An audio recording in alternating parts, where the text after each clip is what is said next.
Bonjour, bonsoir, ça dépend de l'ère à laquelle vous nous suivez. Mesdames et messieurs, bienvenue dans votre magazine à l'instant. Vous le savez, qui revient à chaque fois qu'il y a une question d'actualité à chaud. C'est depuis samedi dernier qu'a débuté le dépôt des candidatures pour la présidentielle. Voilà pourquoi nous recevons pour vous Monsieur Yann Kimba. Il est leader de jeunes, mais aussi membre d'un parti politique de l'Union sacrée pour la nation, à qui nous disons bonjour et surtout bienvenue.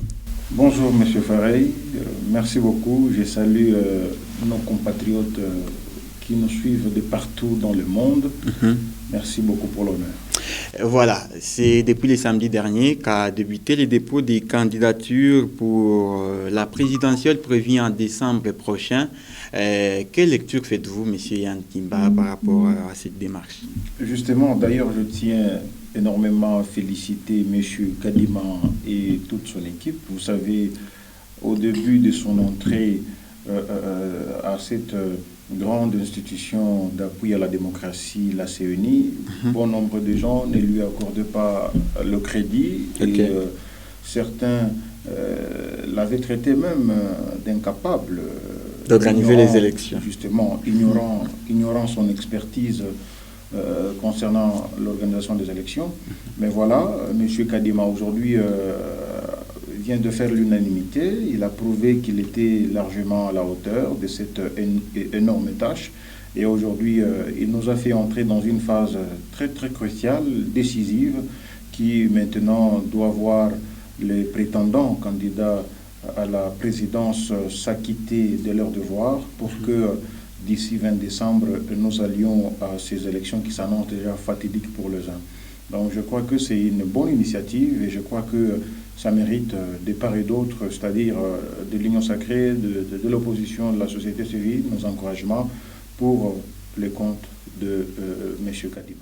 Voilà, merci M. Yann Kimba. Cette convocation de l'électorat pour les élections présidentielles est une forme d'assurance pour la tenue des élections au mois de décembre prochain. Sincèrement, à ces stades, personnellement, je ne vois pas comment est-ce que M. Kadima sera dans l'incapacité maintenant de nous organiser les élections, étant donné qu'il nous a fait entrer dans une dernière phase décisive.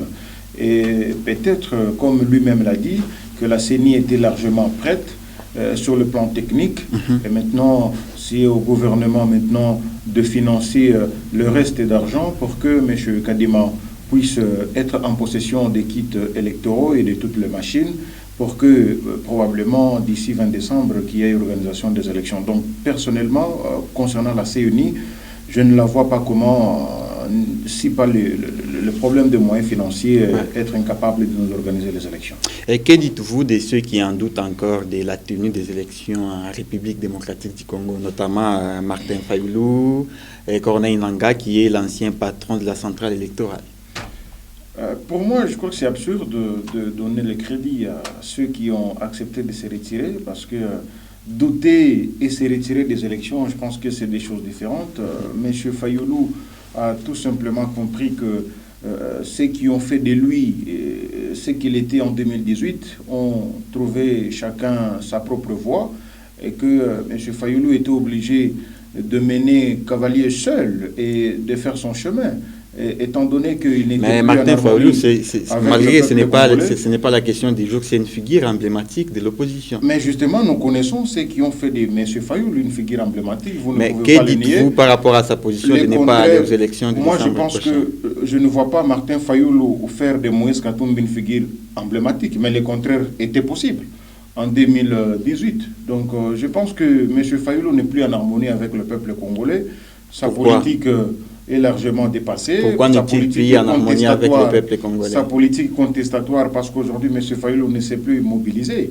M. Fayoulou ne parle plus le même langage avec. Bon, Fayoulou n'est pas le sujet du jour, M. Yann Kimba. Voilà, c'est pour vous dire. Nous aimerions seulement avoir votre avis par rapport à ceux qui ont désisté pour les élections de décembre prochain. C'est un choix que nous respectons, que le peuple congolais respecte. Je vous rappelle ici, peut-être que vous avez aussi vite oublié, en 2006, le Sphinx, Félix Tshisekedi avait décidé de ne pas aller aux élections, mais mon cher, je crois qu'il y avait un jour, il y avait aussi une nuit, et la vie poursuivait son cours normal.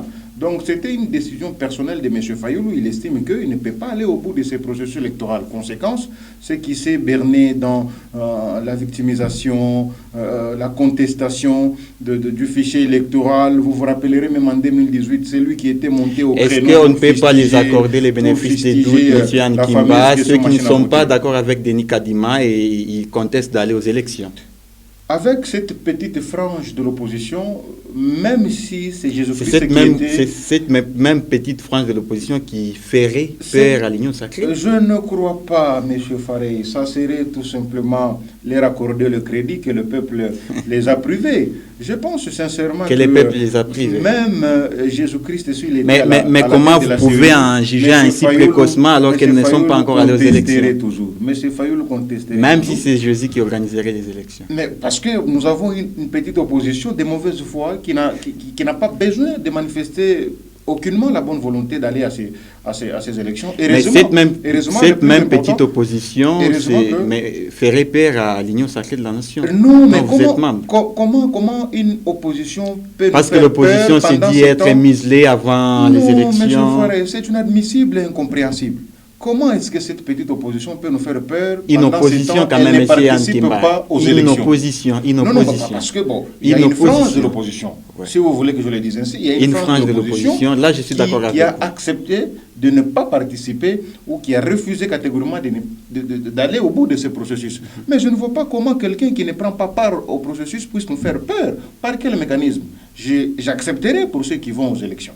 Donc je pense que ceux qui ont volontairement décidé... Donc c'est que ceux qui doutent de la tenue des élections n'ont pas raison. Non, c'est de leur choix, c'est de leur volonté. Et personnellement, nous, on est très mal placés pour connaître le méandre qui leur ont poussé de ne pas aller au bout de ces processus électoraux. Nous, ce qui nous concerne, c'est la réélection du candidat potentiel de la République. Et M. Yann Kimba, certes qu'il y aura beaucoup qui vont devoir déposer leur candidature, mais c'est supposé que certains seront invalidés. Peut-on parler d'un acharnement? Mais pas du tout, chers compatriotes.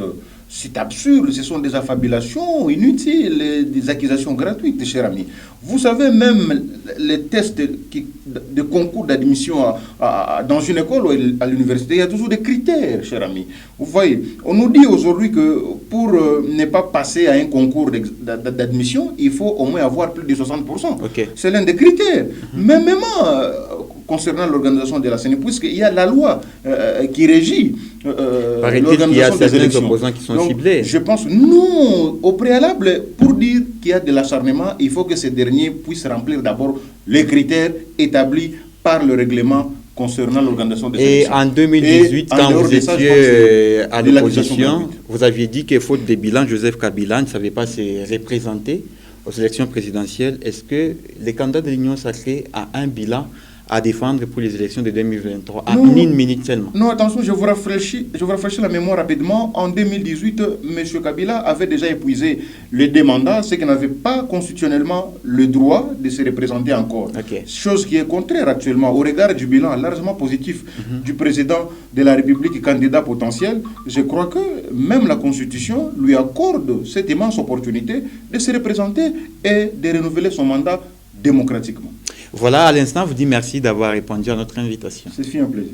C'est aussi la fin de votre magazine à l'instant où nous avions échangé autour de ces dépôts de candidatures pour la présidentielle de décembre prochain. Nous avions reçu pour vous Yann Kimba, il est leader des jeunes, mais aussi un membre du parti ANAFEC qui est de l'Union sacrée pour la nation. D'ici là, portez-vous bien, surtout vivez longtemps, vivez plus de 100 ans. Au revoir et à très bientôt.